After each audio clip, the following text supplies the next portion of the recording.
you can already identify which drug is an OTC, a prescription, or a dangerous drug. So at this point, we'll have the drug information. This is usually found in the drug leaflet. Kaya ano po ba yung drug leaflet? 'Di ba pag bumili kayo nung isang box ng gamot, you can see like a paper inside the medication or the drug product. So that's called drug leaflet. And the drug leaflet contains the complete drug product information, including the name of the drug, okay, and its side effects, so on and so forth. So today we're going to discover what's inside the drug leaflet. So first is the drug name. So how drugs are being named? They are being named based on their non-proprietary name. A non-proprietary name, or what we call the generic name. Okay, so this is the acceptable names of drugs, okay, in every part of the world. So kahit saan ka, if you know the generic name, you can identify the drug itself. But upon discovery, okay, we try to elucidate the structure of the drug. So we have to name it initially with the complete chemical name. So the chemical name is usually associated with uh, ano nga yun? Ayupak. Ayupak name. Ayupak. Okay. The Ayupak name. Okay. So the Ayupak name is usually the chemical name of the drug. So for example, is N-acetyl para amino, okay, phenol. So what's that? That's the chemical name. However, it's too long and it's difficult to remember. So they rename it acetaminophen. Okay? So N-acetyl para aminophenol was renamed acetaminophen. Okay? So this is what we call the British approved name. Okay? So dalawa yung usually klase ng mga generic names. Okay? The British and the US approved names. So, oh, sorry, this is US, the acetaminophen. Okay? That's US approved name. So, for British, ano yung British approved name ni acetaminophen? It's paracetamol. Okay?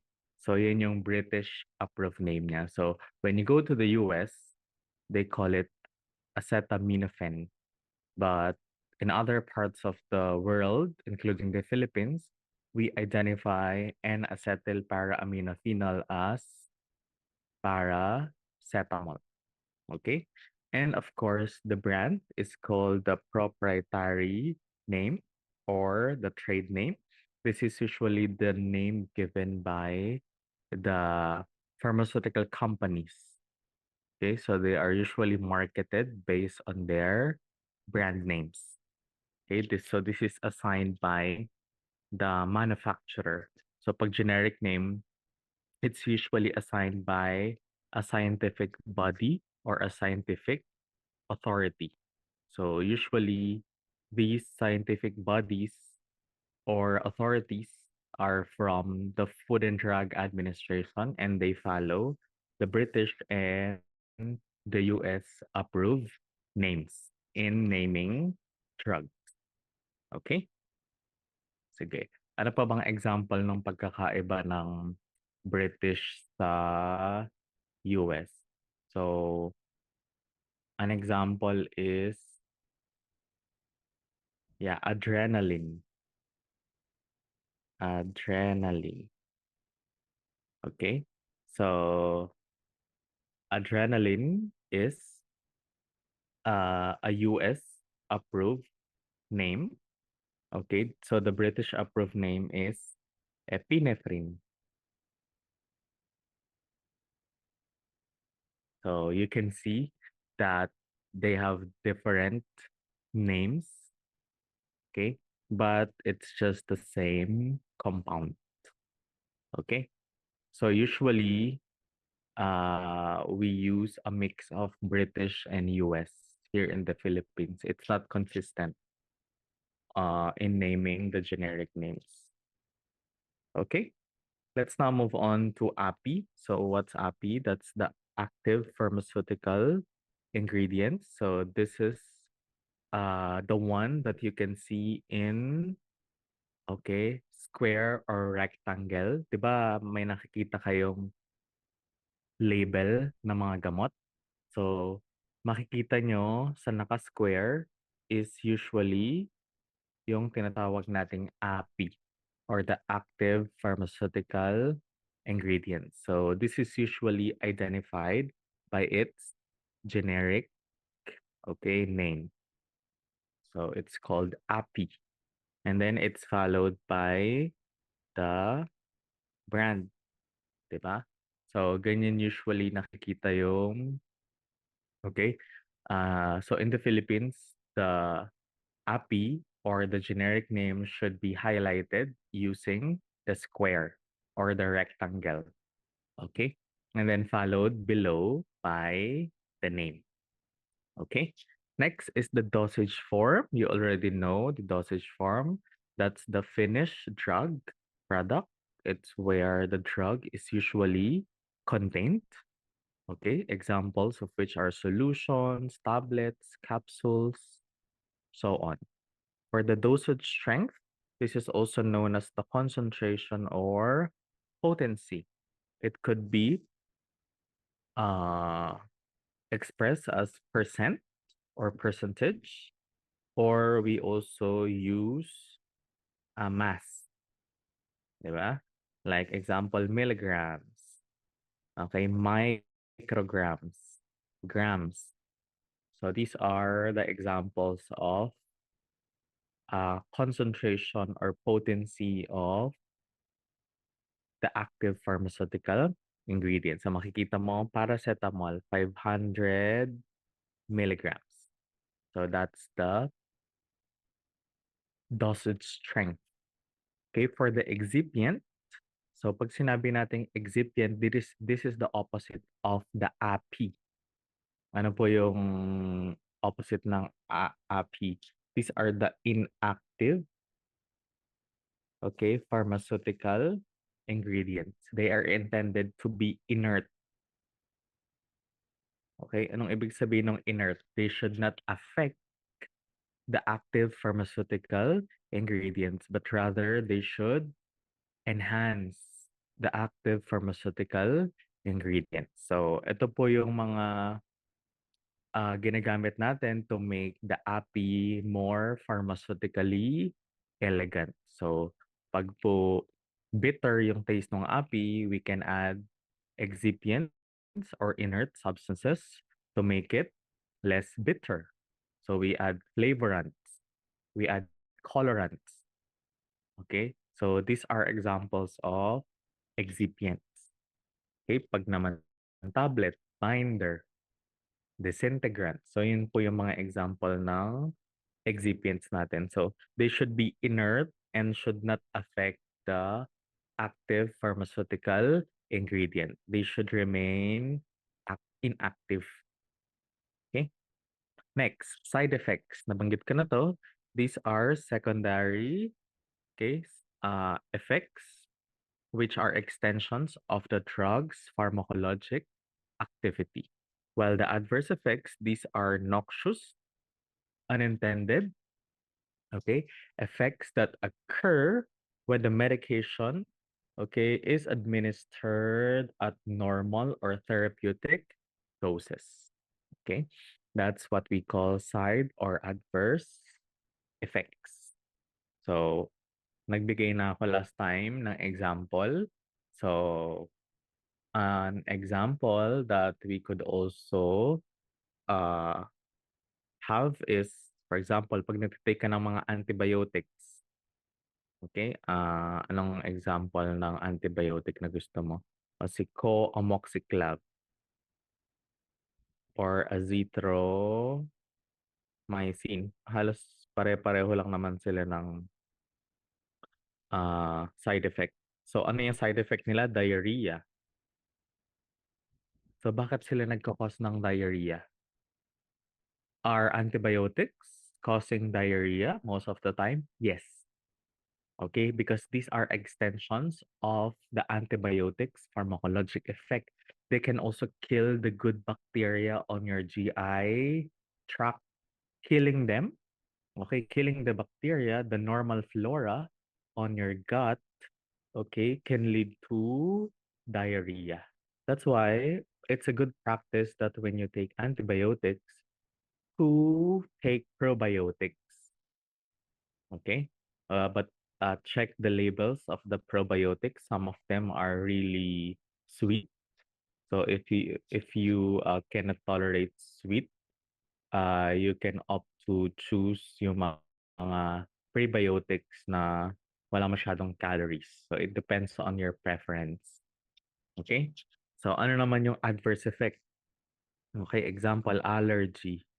You develop allergies. Okay, that's called adverse effects. So ginamit mo naman siya ng tama pero hindi mo talaga siya hiyang. Okay, nagde-develop ka ng redness when you take it.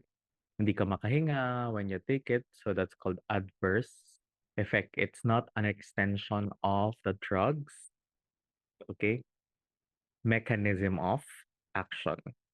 Next is indication. So ito yung tinatawag nating mga therapeutic uses. Okay, therapeutic uses. This is what the FDA approve as the clinical uses or the therapeutic uses of the drug. Like for example, metoprolol. Ayan, management, it's used in the management of, example, heart failure, management of hypertension, so on and so forth. So these are indications. For antibiotics, um, example, it treats uh, strep throat or tonsillitis caused by these bacteria. So that's called indication or therapeutic uses or clinical uses. For the mode of administration, this is also known as the route of administration. I already mentioned this to you. This is where the drug is introduced into the body. For the pharmacologic category, okay, ito yung classification ng gamot na tinitake mo. For metoprolol, okay, it's what? A beta blocker. Okay, so how do we classify beta blocker based on its therapeutic use? Kung beta blocker siya, it's an anti-hypertensive agent. Okay? Kanina yung co-amoxiclav, it contains what? Penicillin. So penicillins, okay, are classified as beta lactam, okay, antibiotics. Okay? So, ano yung kanyang therapeutic use? Okay, it's an antibacterial agent. Okay? So, those are the pharmacologic categories. Okay? Like the one we have in ocular pharmacology, di ba? Yung mga sympathomimetics, sympatholytics, parasympathomimetics, yun yung mga pharmacologic categories natin. And their uses depends on, example, amiotic, amydriatic. Okay? So those are the therapeutic uses. Okay? Pag mga categories, how they are classified as a family of drugs. Last would be warnings. So pag sinabi nating warnings, these are the potential hazards or undesirable effects associated with the use of drug. So ito yung mga posibleng pwedeng mangyari. Okay, like for example, paracetamol. Yan. Ano yung pwedeng warning kay paracetamol? Okay, toxic for um ano pa? The drug gentamicin, example, gentamicin. Okay, the possible warning is nephrotoxic. Nephrotoxic. For precaution, these are the special care to prevent the warning. So these are the things that you could do to avoid the warning stated. So for paracetamol, how to avoid hepatotoxicity? So you have to, okay, nakalagay, avoid, okay, drinking alcohol, okay, 3 or more drinks, example lang, drinks per day. Ayan, because it can lead to hepatotoxicity or liver damage. So pag sinabi po nating precaution, ito yung mga ginagawa mo to avoid the warnings. And kapag contraindications, this is, okay, the conditions in which the drug should not be used to these, okay, group of patients. Like for example, uh, ano ba yung popular na contraindication? Nabanggit ko last time, pregnancy. 'Di ba? Ano yung warning? Bakit contraindicated siya sa pregnancy? It's letter T. Can you help me with a term na pwedeng warning kapag sa buntis? Ano nga yung T? Te, terato. Galing. Teratogenic. Okay, teratogenic. So, kapag teratogenic, the contraindication is during pregnancy. Paano naman kapag meron kang warning na may cause allergic reaction? What's the contraindication? Okay, it's simply hypersensitivity. Okay? Ano pa? If you have liver failure, 'di ba? Pag may liver failure ka, kidney failure ka, so you have to take note of the warning na pag nakalagay hepatotoxic, eh meron kang liver failure, nephrotoxic, meron kang kidney failure, you have to avoid these types of medications. Okay? So that's it for the drug product information. Do you have any question, mga doc, so far? Heart reactions, if wala. Yan. Okay, thank you. Let's